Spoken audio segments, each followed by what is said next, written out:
The cabin lights were dimmed low, casting a soft amber glow across the rows of tired travelers. The hum of the engines blended with the faint rattle of turbulence as Flight 417 cut through a thick wall of clouds somewhere above the Atlantic.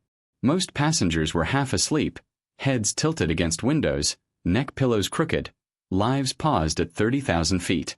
In Seat 8A, a man slept deeply. His name was Ethan Carter, though no one on the plane knew it yet. He sat with his arms folded loosely across his chest, chin resting forward, exhaustion written into every line of his face. His jacket was plain, well worn, the kind bought for warmth rather than style. His boots were scuffed. His hair was cropped short, not fashionable, practical. Tucked under the seat in front of him was a small backpack, faded blue, with a child's keychain clipped to the zipper. A pink plastic star, scratched and dulled with time, swung gently with the vibration of the plane. Inside that bag was the reason Ethan was here at all. A few rows back, a baby cried softly. Somewhere closer to the aisle, a woman whispered reassurances to her husband as turbulence shook the cabin again, harder this time. The seatbelt sign flickered on with a sharp chime. Ethan shifted in his sleep, brow tightening slightly, as if his body recognized the motion before his mind did. He did not wake. His dream was quiet. In it, sunlight poured through a small living room window. Crayons were scattered across the carpet. A little girl with tangled hair and oversized pajamas sat cross-legged on the floor, tongue sticking out in concentration as she colored a picture of an airplane with wings far too big for its body. "Daddy," she said, holding it up proudly. "This one goes fast, but it always comes back." Ethan smiled in his sleep. Earlier that morning, though it already felt like another lifetime, he had knelt in that same living room, tying his daughter's shoes while she wriggled impatiently. "Do you have to go?" Lily had asked, her voice small but steady. "Yes," he said gently. "Just for a little while." She looked at him with eyes far too wise for 7 years old. "You'll come back, right?" He met her gaze without hesitation. "Always." That promise echoed now, buried deep beneath the sound of engines and air pressure. A sudden jolt rocked the aircraft. This time it was strong enough to wake him. Ethan's eyes opened instantly, alert before confused. His hand gripped the armrest without thinking. Around him, gasps rippled through the cabin. Overhead bins creaked. The engines changed pitch, a subtle but unmistakable shift that raised the hairs on the back of his neck. A flight attendant hurried past, her smile practiced but tight, fingers brushing seatbacks as she moved. Ethan exhaled slowly and forced his shoulders to relax. He told himself what he'd told Lily when she was afraid of storms. "It's just weather. It'll pass." The intercom crackled. At first, only static. Then the captain's voice came through, calm but strained in a way trained ears could hear immediately. "Ladies and gentlemen, this is your captain speaking. We're experiencing some unexpected turbulence. Please remain seated with your seatbelts fastened." The message was standard, reassuring, but Ethan felt something else beneath it, a thin thread of urgency. The turbulence didn't ease.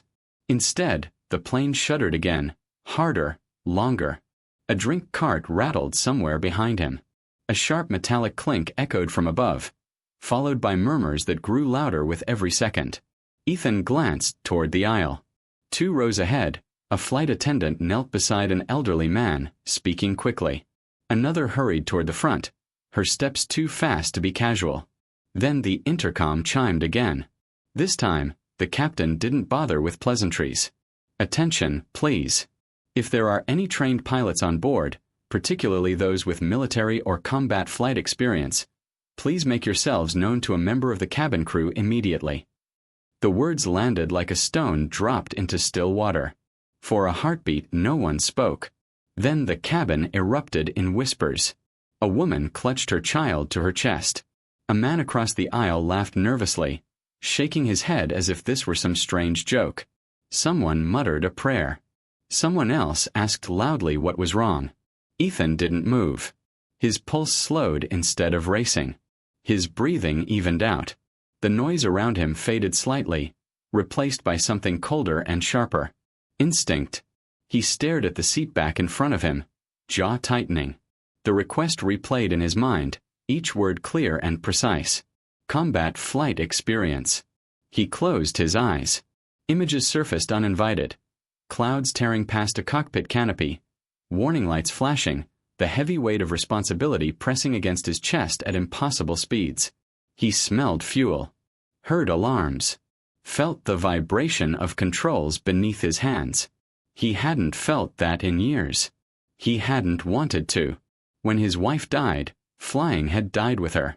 Not because she asked him to stop, but because he couldn't bear the thought of leaving Lily behind for the sky.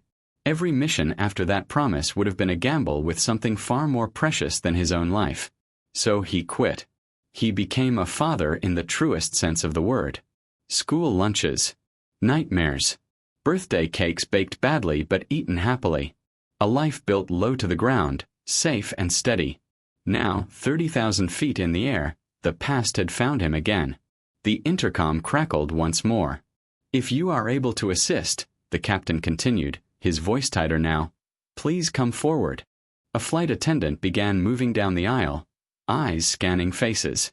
She paused briefly near Ethan's row. Her gaze flicked to his hands. Steady. To the faint white scar disappearing beneath his sleeve. To the boots. She hesitated. "Sir?" she asked quietly. Ethan opened his eyes and looked up at her. "Yes," he said, his voice calm, almost gentle. "I heard." The plane shuddered again, harder than before. The flight attendant swallowed. And for the first time since the announcement, someone in the cabin felt hope rise. Small, fragile, but real. As the man in seat Ada sat upright, fully awake now, carrying a past no one around him yet understood. The flight attendant didn't rush him. She simply nodded once, the way people do when they sense something important is about to happen and don't want to frighten it away. "Please," she said quietly, gesturing toward the front of the plane. Ethan stood slowly, every movement deliberate. Around him, conversations faded. Heads turned. A few passengers watched with curiosity, others with fear, and some with desperate hope. No one clapped. No one spoke. It wasn't that kind of moment. As he stepped into the aisle, the plane lurched again, dropping just enough to draw a collective gasp. Somewhere, glass shattered. A child began to cry loudly now, no longer trying to be brave. Ethan reached the cockpit door just as the captain pulled it open. The man looked exhausted. Sweat darkened the collar of his uniform. One hand gripped the doorframe, the other still held the controls behind him. His eyes flicked over Ethan quickly. Not judging, not doubting, just searching. "Thank God," the captain said under his breath. "What did you fly?" Ethan didn't hesitate. Fighters. 12 years. Mostly weather like this. Worse sometimes. The captain nodded once and stepped aside. Inside the cockpit, the world narrowed. Alarms chimed in uneven rhythms. Warning lights glowed amber and red. The co-pilot sat slumped in his seat, conscious but pale, an oxygen mask pressed to his face by a crew member. The plane shook again, harder, and the altimeter dipped sharply. Ethan's hands hovered for half a second before settling naturally on the controls. It was like coming home to a house you swore you'd never enter again. "Autopilot disengaged," the captain said. "We lost primary stability after the last turbulence wave. Instruments are lagging." Ethan scanned the panel, mind clearing, fear replaced by focus. He adjusted his seat without looking, muscles remembering what his heart had tried to forget. "Okay," he said calmly. "We fly her manually. Trust the horizon, not the noise. She wants to stay in the air. Let her." The captain exhaled shakily and nodded. "You're in." Outside, the storm roared. Clouds churned like living things, dark and violent, lightning flashing in distant bursts that lit the cockpit for split seconds at a time. Inside Ethan's chest, another storm stirred. As his hands worked the controls, his mind drifted, not backward but forward, to a small living room, a couch with mismatched cushions, and a little girl who believed her father could fix anything. "Daddy, will you come back?" His jaw tightened. He remembered the night he'd told Lily he used to fly planes. She had looked at him with wonder, eyes wide. "Like superheroes?" she asked. Not like the movies, he'd said with a smile. Mostly just people doing their jobs. Did it scare you? He'd paused then, considering the truth. Yes, he'd said. But some things are worth being scared for. Now, as turbulence slammed the plane sideways, he knew exactly what that meant. Hold steady, he told the captain. She's fighting us because we're fighting her. They adjusted course together, speaking in short, precise sentences. Slowly, so slowly most passengers wouldn't have noticed, the plane began to respond. The violent shaking softened into something more controlled, more predictable. In the cabin, the change was felt immediately. The crying quieted. The sharp edge of panic dulled. A flight attendant gripping a seat back whispered, "Someone's helping." Hope moved through the rows like a warm current. A man clasped his wife's hand tighter. A mother pressed her forehead to her child's hair and closed her eyes in silent thanks. No one knew the man's name, but they felt his presence the way you feel solid ground beneath your feet after a fall. Back in the cockpit, the worst of the storm loomed ahead. "This is the heart of it," the captain said. "We either push through or divert." Ethan studied the instruments, then the radar, then the clouds ahead. His mind calculated risks the way it always had, weighing metal against wind, lives against seconds. "We push," he said quietly. "But we do it smart." They descended slightly, angling beneath the most violent turbulence. The plane groaned, but it held. Ethan adjusted the throttle with care, coaxing instead of commanding. For a moment, everything seemed suspended.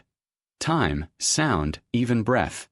Then, just as suddenly as it had begun, the storm loosened its grip. The clouds thinned. The shaking eased.